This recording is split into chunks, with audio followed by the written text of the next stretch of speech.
Pfizer says that cancer is the new COVID, and they expect their cancer drugs to be blockbuster. Now, how do we feel about Pfizer using the term blockbuster for its upcoming buffet of cancer drugs? A blockbuster means major commercial success, like Independence Day, the movie.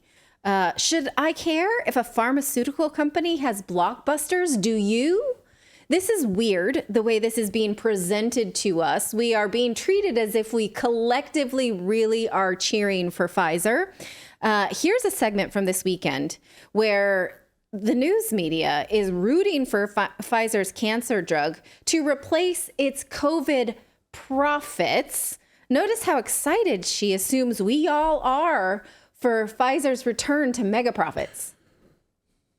Fox Business Alert, look at this intraday of Pfizer. Shares popped this morning and right now are just off session highs, up 6.25% after the pharma giant reported a huge surprise beat in first quarter profits. That was enough for investors to forgive a 20% dip in revenue. Pfizer attributed the beat to extremely effective cost-cutting measures, as well as a much smaller than expected dip in sales for specifically its COVID-19 antiviral pill Paxlovid. The results provide much-needed good news for the company. Just last week, the stock hit its lowest level since 2012 on a split-adjusted basis. But is this report now a sign that Pfizer's fumbles over the last year are now in the rearview mirror? Okay. She loves it. I mean, they're very excited about this, you know, right. And it's amazing. So Pfizer can roll out this new, Pfizer term for blockbuster for their new cancer thing, and they can go in all the media. Yeah. They can, because they funnel so much money to these media companies. You know, that's why we are independent media. We don't take money from big pharma companies or anything like that. So they can go on the Today Show, they can go on MSNBC, they can go on Fox like this, and they're like, here we go, you know? Yeah, I mean, it's not subtle that Pfizer is paying the network that she is on. Now, I don't share her enthusiasm for Pfizer to make big bucks because I know that they don't invest those in people who get injured by their products, nor do they do better clinical trials. So, but okay, some people are excited. And yes, I would love to see a cure for cancer just like you, but do I trust it to come from Pfizer? Now, here is Albert Bourla, the CEO of Pfizer, who is incidentally not a doctor. He has a PhD in vaccine science, but let's hear him talk about his company's.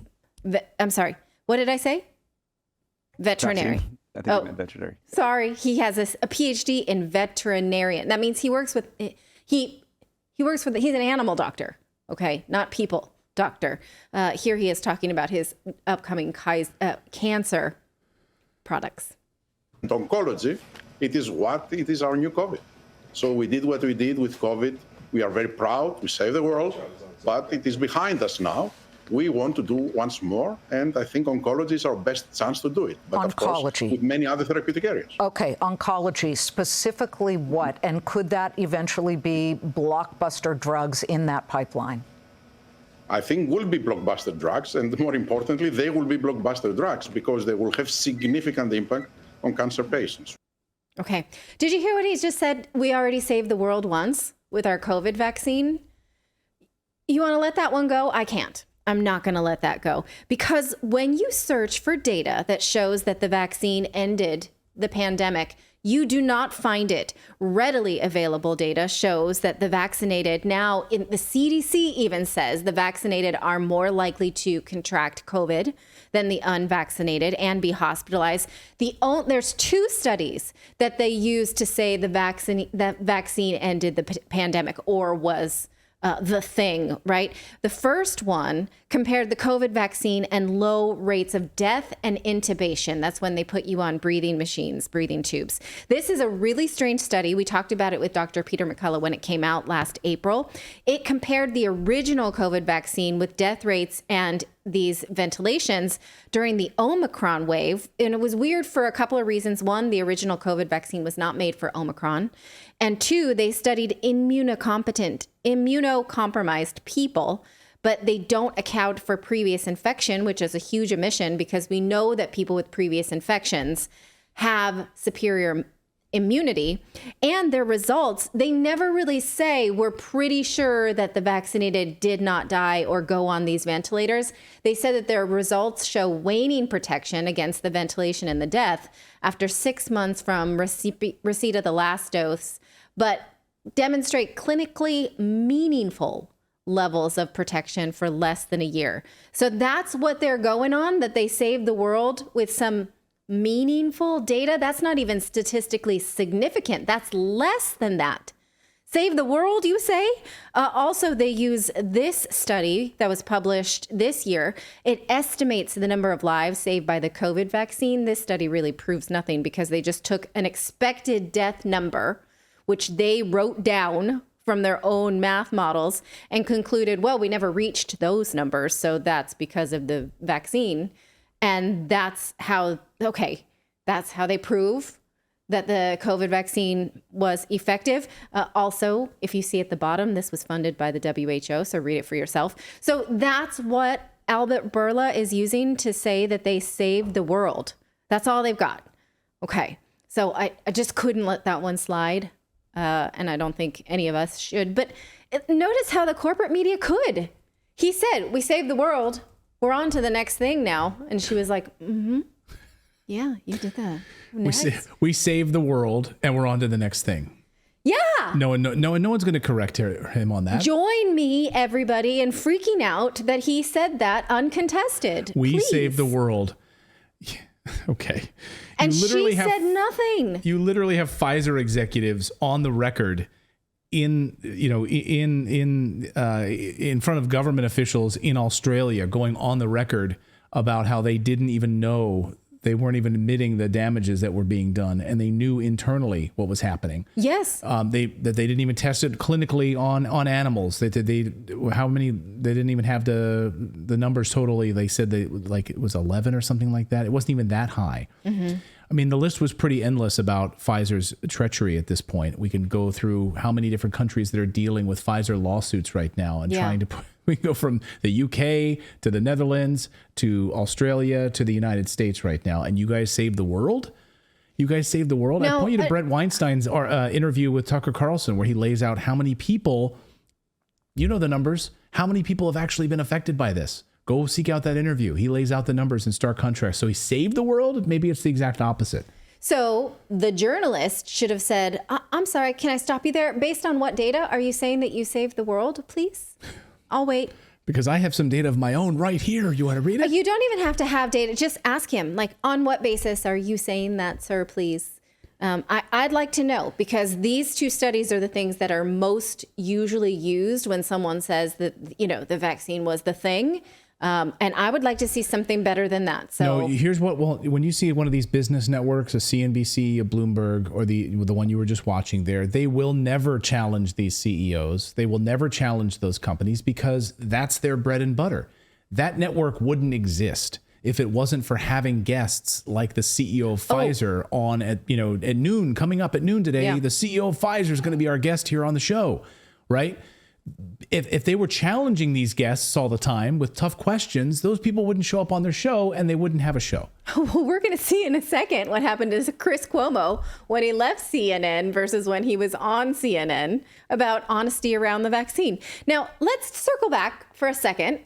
I always get little pings in the chat that this is something I say a lot. Circle back. Let's circle back. Let's circle back. Let's holla back here about cancer. Now, we know that there has been a resurgence in turbo cancers since the pandemic. And what happened during the pandemic? A vaccine rollout. So is there an association with COVID vaccines and cancer recurrence? And now Pfizer has a cancer drug. Is that convenient? Well, over the weekend, friend of the show, Neil Oliver, had oncologist Angus Dalgleish, sorry, I'm sure that's wrong, on his show to discuss this. And what he has been observing is shocking. Watch. Can you explain in simple terms what it is that you are seeing that has got the alarm bells ringing? Well, the first thing I saw doing a regular melanoma clinic that I've been doing for years was that I was starting to see people who were stable, that we've been doing immunotherapy for over 20 years. And I was starting to see people who've been stable for 5, 10, even 20 years relapse, really unusually. They're very fit and healthy. And I've occasionally seen this when somebody gets very depressed, they get knocked back, a bereavement, a divorce, bankruptcy for months. And we know this depression is associated with immune suppression. So I have seen that 2 or 3 times. And I looked for this in these patients, and there was absolutely no evidence. They were all perfectly happy. So I basically said, what have they all got in common? And they'd all got in common was they'd had the first booster vaccine. It was around this time. And I was able to show that they'd had it, then the relapse started between about 3 weeks and 3 months after the booster vaccine. So I thought this is an association. It doesn't mean to say it's causal. I mean, I'm the first to say that. But when you see an association and that it might be actually inducing it, you have to first of all ask why. Scientifically, is there a rationale for this? And 2, is there anything else? Is it just a coincidence?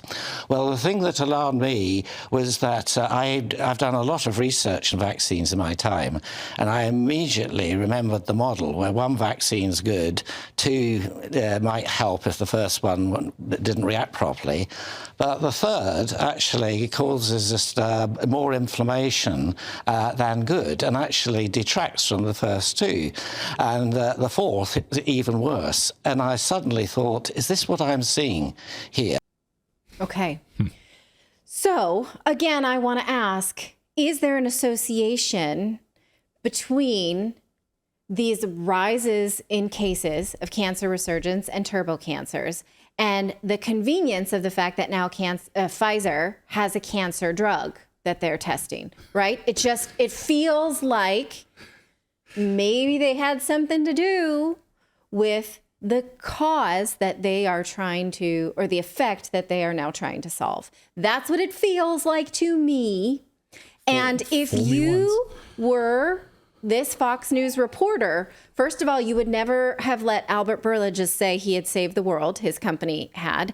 But maybe you should ask that question like, oh, yes, I'm so glad that you're taking a look at cancer because we've seen a lot of cancer resurgence since the pandemic. What do you think is causing the resurgence of cancer? Right. What do you think? But no, she did not choose to do that. Watch what Albert. she... Oh, sorry. Oh, okay. What would you want to play that out? I was gonna say hey Albert, just so curious because right around the same time that your Pfizer thing rolled out, we're seeing now this huge spike in this other thing. I don't know, is there any connection at all? Do you see where I'm going here, Albert? Yeah. Why are doctors finding these after the first booster so common? What do you think about that? Good thing you have an antidote though, in my back pocket, right? Right. Okay. She didn't choose to do any of that. Watch what she did choose to do. I really think that we will move the needle into overall survival of cancer. That is such music to so many of our viewers' ears at the moment, Albert. And props to the wonderful people at Pfizer. I know how hard they work over years to develop these kinds of drugs. We've followed your company for a long, long time. Okay, I'm a big fan. I've got all your albums, basically, is what she says. Can you sign my vaccine card?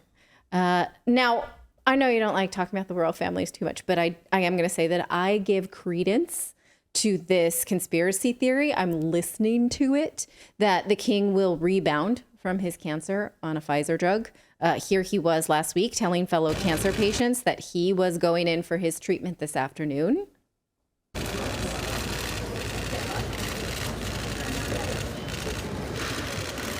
We're going to see him playing basketball next. Right. And the basketball will have a big Pfizer logo on it. Okay. I'm just saying, I know you don't love talking about the royal family. We don't have to do it anymore. And of course, I hope the king does get better. And I hope there is actually a cure for cancer. I honestly do. But I also think that Pfizer should be pushed to answer for vaccine harms and surging cancer rates. And including the royal family. And I also think they should be pushed to give us full transparency of clinical trials before anything is ever approved by the government. But the media is lazy, and they are demurring on this vaccine injury. Another case in point, look at this New York Times article from this weekend, begrudgingly acknowledging vaccine injury. But the headline itself kills me. Not just that there are vaccine injuries, but it's all in your head. These people believe that they're vaccine harmed. It's psychosomatic, you know. It's like people believe in fairies. They believe it. And so okay, you believe in fairies. Let's hear what you have to say. Here they refer to a neuroscience doctor who used to dance and ride her bike for 20 miles at a time. Now she has brain damage and she cannot drive.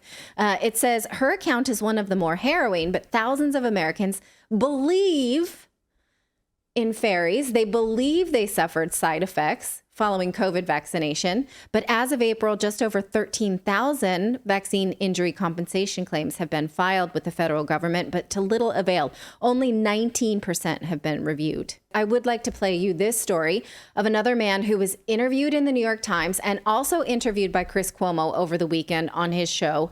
Now, this got a lot of play because Chris Cuomo admits that he too had a vaccine injury. That's interesting. So let's listen to this man's story here too. And what I want you to hear, a couple things is, yes, Chris Cuomo's admission, but also that this man cannot get help. So think of, as you're watching this, Pfizer's record profits, and then this man who gets no help, nothing.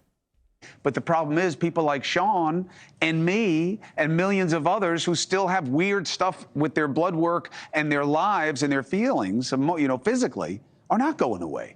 Sean Barkovich joins us now. Sean, why do you believe it's the vaccine? Believe, and what he has says. happened when you've tried to get clinical analysis of it or answers? Why do I believe this? It's not a belief, it's a fact. And as soon as I was injured, 15, 20 minutes of my first dose, I had numbness tingling up and down my injected arm that over days spread to my face and my eyes. I went to see a neurologist. He ran some tests. He's like, well, this is all new. We don't know much about it, but the hospital is going to mandate it. You should get a second dose. And everything in my medical mind and in my bones was telling me, no, if you have a reaction after something, don't do it again. But the pressure was immense. And then 3 weeks rolled around, I got a second dose. And after that, everything blew up. Ugh. I went from being a healthy, 100% healthy, fully functioning nurse to in a complete downward spiral of health. I had a myriad of symptoms. Have you gotten any clarity from doctors or from the drug manufacturer putting out any information about what could happen as a side effect? No, as a research nurse practitioner and somebody who worked on vaccine research, I thought after I was injured, there would be people to help me. I'm like, I'm in New York City. I will have there will be medical people ready to help me. There must be interest to find out what happened or what went wrong with me. I reached out to my political representatives. I reached out to the NIH, the CDC, the FDA. I got no answers. No one wanted to touch it. I got token responses back or no response. Okay. Now, Chris Cuomo later goes on and says, well, I'm going to put together a group of people who's going to look into this because I also have some oddities with my blood work ever since the vaccination. Let's get together. Let's put our heads together and I'm going to help you, which is interesting, right? Because Chris Cuomo never told us that while he was still on CNN actively promoting the vaccine. So this is your juxtaposition, is that while he was on corporate media, I guess would we call the show News Nation corporate media?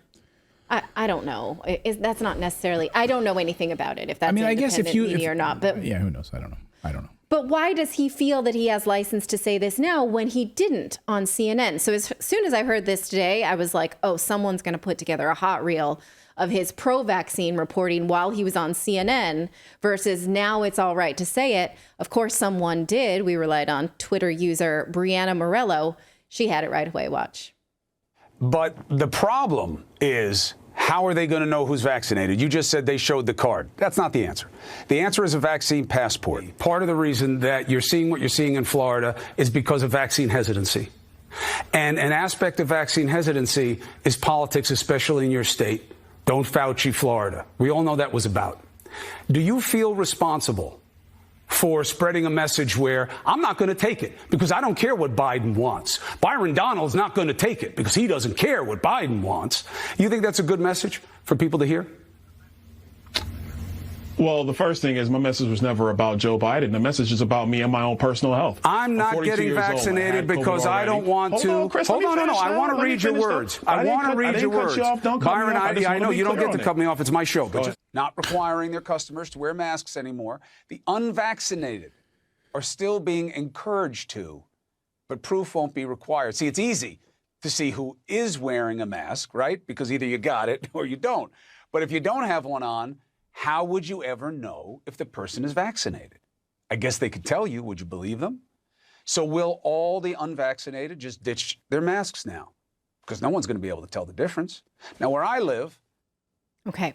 So that's why so many people hate the corporate media, because he never admitted any vaccine injury. He was for blanket vaccination of the population until he wasn't. And I hope that he gets better. And I hope he does find some answers, but it's indicative of why we don't trust them. Here's a new AP poll out recently showing that only 14% of respondents expressed a great deal of confidence in election-related information they receive from national sources. So basically the media, only 11% say the same thing about their local news media. We don't trust them because they put on blinders for things they don't want to report on. That's why, such as COVID. And then they fawn all over themselves like schoolgirls at a Taylor Swift concert when Albert Bourla comes on and do not ask hard questions. That's why. I really hope you enjoyed watching this video. You know, YouTube thinks that you'll actually like this next video right here. It's personalized based on your own viewing habits. So if you watch the video, please leave a comment. Let us know what you think about it. And we will see you next time, everyone.